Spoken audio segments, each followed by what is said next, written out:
आज का हमारा टॉपिक है आधुनिक भारत इतिहास के अंतर्गत ब्रिटिश भारत के गवर्नर जनरल एवं वायसराय का पार्ट 2। चलिए बढ़ते हैं अपने पहले क्वेश्चन की तरफ। किस गवर्नर जनरल ने हड़प नीति डॉक्ट्रिन ऑफ लेप्स लागू की?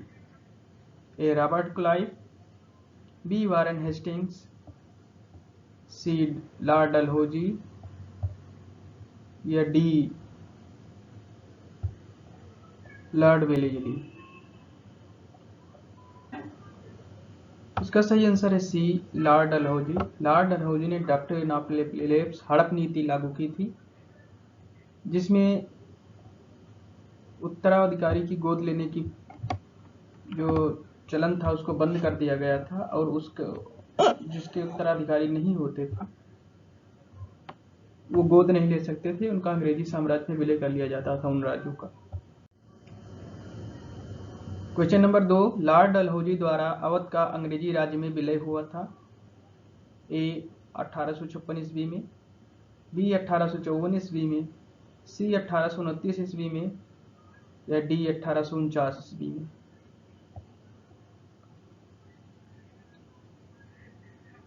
अवध साम्राज्य का विलय ए 1856 ईस्वी में हुआ था। इस पर जेम्स आउटरम की रिपोर्ट लगी थी। बढ़ते हैं अगले क्वेश्चन नंबर 3 की तरफ। इसमें सही सुमेलन करना है। 1849 ईस्वी पंजाब का विलय, बी 1848 ईस्वी सतारा का विलय, सी 1856 ईस्वी अवध का विलय या डी 1855 ईस्वी करौली का विजय। तो इसमें सभी के सभी युग्म सही हैं। 1849 ईस्वी में पंजाब का विलय हुआ, 1848 ईस्वी में सतारा का विलय हुआ, 1856 ईस्वी में अवध का विलय हुआ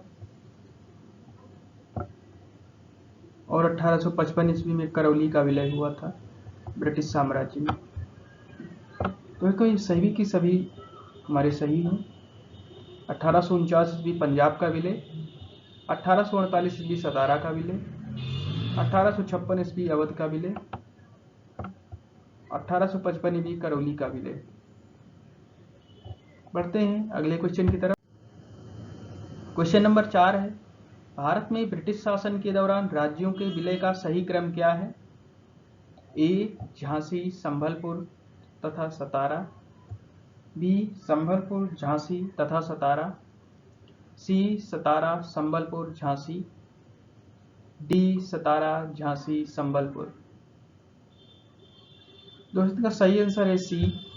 सबसे पहले सतारा का विलय हुआ, उसके बाद संबलपुर, फिर झांसी, इस क्रम में सही है।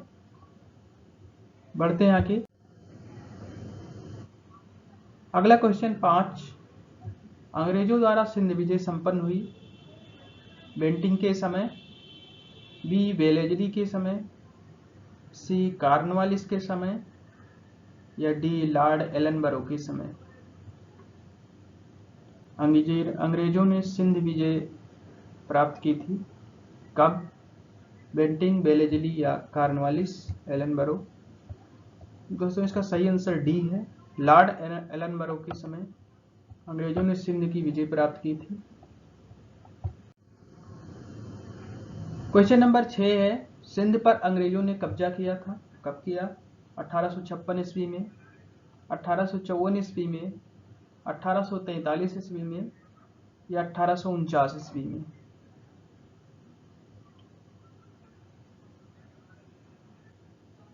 दोस्तों 1856 ईस्वी में नहीं हुआ था, 1843 ईस्वी सही है, सी। 1856 ईस्वी में, क्योंकि ये सिंध पर विजय लॉर्ड एलनबरो के समय में हुई थी और 1856 में गवर्नर जनरल थे लॉर्ड कैनिंग, 1854 में भी वही थे। 1843 में लॉर्ड एलनबरो गवर्नर जनरल थे, उनके कार्यकाल में जो है सिंध विजय हुई थी। सातवां है, जब अवध का ब्रिटिश साम्राज्य में विलय हुआ उस समय अवध का ब्रिटिश रेजिडेंट कौन था? ए जेम्स एंड्रयू, बी पर्सियल बेबल, C James Outram, D Viscount. दोस्तों इसका सही आंसर है सी जेम्स आउटरम। अंग्रेजों ने जेम्स आउटरम को अवध का रेजिडेंट नियुक्त किया और उसने रिपोर्ट बनाकर दी कि यहाँ का प्रशासन सही ढंग से नहीं चल रहा है। प्रशासन की अव्यवस्था के आधार पर अवध का विलय ब्रिटिश साम्राज्य में किया गया था। भारत में प्रथम रेलवे लाइन जिस ब्रिटिश गवर्नर के समय बिछाई गई थी वो था ए बेंटिंग के समय, बी वेलेजली के समय, सी लॉर्ड एलनबरो के समय या डी लॉर्ड डलहौजी के समय। दोस्तों इसका सही आंसर है डी लॉर्ड डलहौजी के समय प्रथम रेलवे लाइन बिछाई गई थी। बढ़ते हैं अगले क्वेश्चन की। क्वेश्चन नंबर 9, भारत में प्रथम रेल लाइन का निर्माण हुआ था कोलकाता से झरिया के मध्य, बी बंबई और ठाणे के मध्य, सी पुणे और ठाणे के मध्य, डी सूरत और अहमदाबाद के मध्य। दोस्तों का सही आंसर है सी प्रथम रेल लाइन का निर्माण बंबई और ठाणे के मध्य हुआ था। तो हमारा बी आंसर सही है। बढ़ते हैं अगले क्वेश्चन की तरफ। क्वेश्चन नंबर 10, भारत में पहली रेलवे लाइन शुरू हुई ए 1856 ईस्वी में, बी 1854 ईस्वी में, सी 1853 ईस्वी में या डी 1849 ईस्वी में।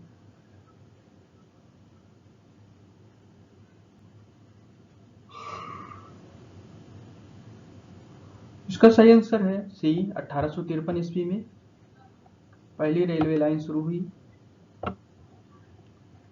अगला क्वेश्चन है, वो कंपनी जिसने सर्वप्रथम भारत में रेल यात्रा प्रारंभ की, A Darjeeling Railway, B Shimla Railway, C Great Indian Peninsula Railway या डी इनमें से कोई नहीं। दोस्तों इसका सही आंसर सी है, ग्रेट इंडियन पेनिनसुला रेलवे ने पहली जो है रेल यात्रा भारत में प्रारंभ की थी। क्वेश्चन नंबर 12, ब्रिटिश भारतीय राज्य क्षेत्र का अंतिम प्रमुख विस्तार हुआ ए लॉर्ड कैनिंग के समय, बी वेलेजली के समय, सी लॉर्ड डलहौजी के समय या डी लॉर्ड एलनबरो के समय। इसका सही आंसर है सी लॉर्ड डलहौजी के समय। डलहौजी की हड़प नीति की वजह से सबसे अधिक विस्तार हुआ और एक प्रमुख विस्तार था। लगभग पूरे भारत पर इनका कब्जा हो गया था।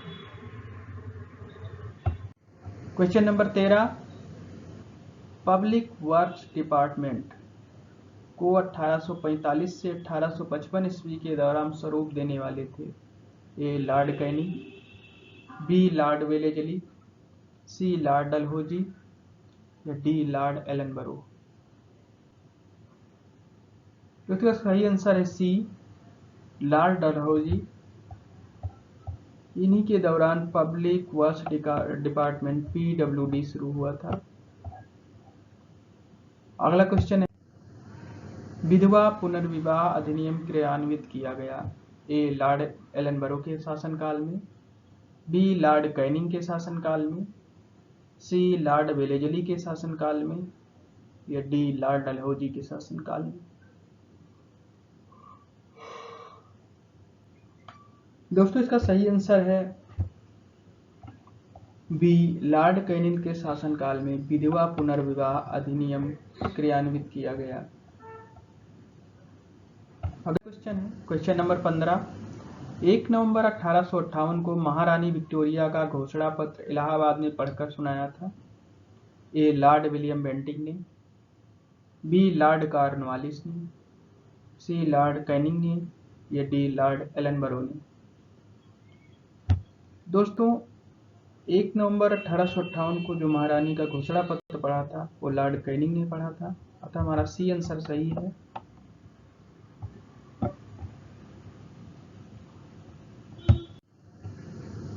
क्वेश्चन नंबर 16, भारत का प्रथम वायसराय था lord William Bentinck, lord Cornwallis, lord Canning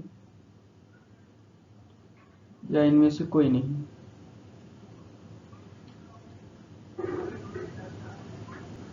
दोस्तों इसका सही आंसर है सी, लॉर्ड कैनिंग भारत का प्रथम वायसराय था। इससे पहले गवर्नर जनरल था भारत का, और वही बाद में वायसराय हो गया। 1857 की क्रांति के बाद 1858 का जो अधिनियम आया और ब्रिटिश काउंट ने भारत का शासन अपने हाथों में ले लिया, और पहला जो वायसराय बना वो लॉर्ड कैनिंग था। क्वेश्चन नंबर 17, अपने पुत्र के स्थान पर दूसरे उत्तराधिकारी को गोद लेने के अधिकार को पुनः स्थापित किया गया।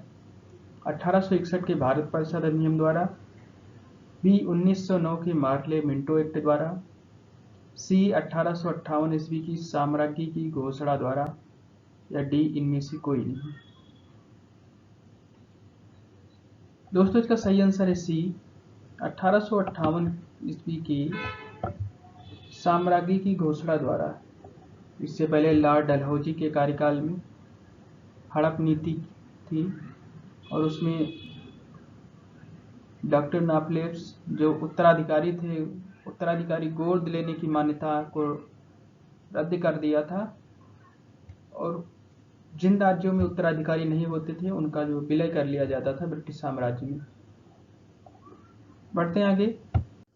क्वेश्चन नंबर 18, महारानी विक्टोरिया को भारत की साम्राज्ञी नियुक्त किया गया।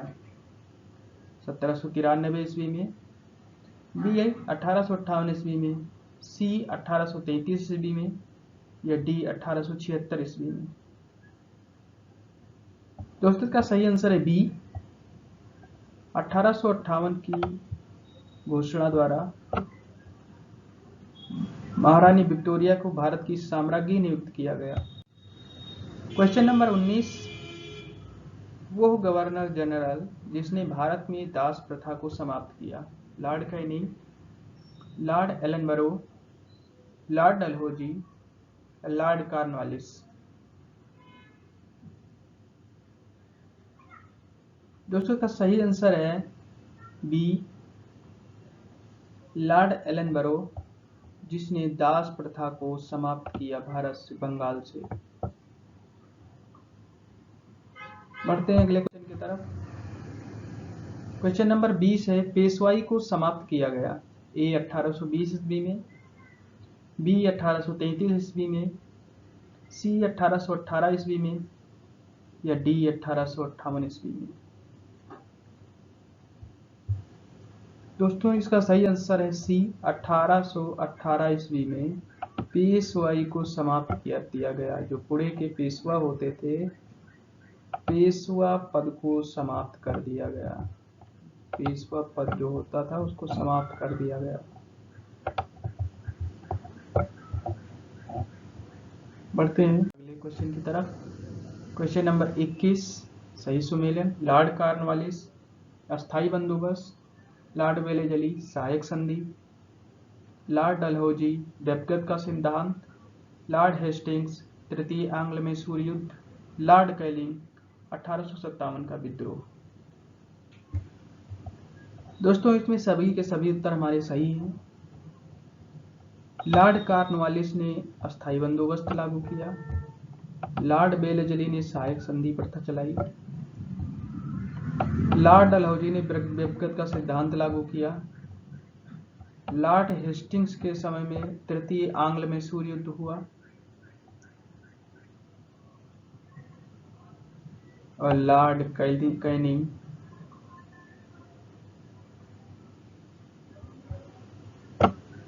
1857 का विद्रोह हुआ। बढ़ते हैं अगले क्वेश्चन की तरफ।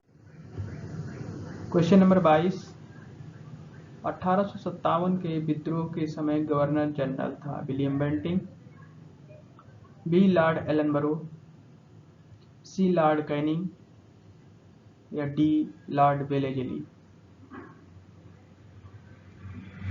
दोस्तों इसका सही आंसर है सी, लॉर्ड कैनिंग 1857 के विद्रोह के समय भारत का गवर्नर जनरल था।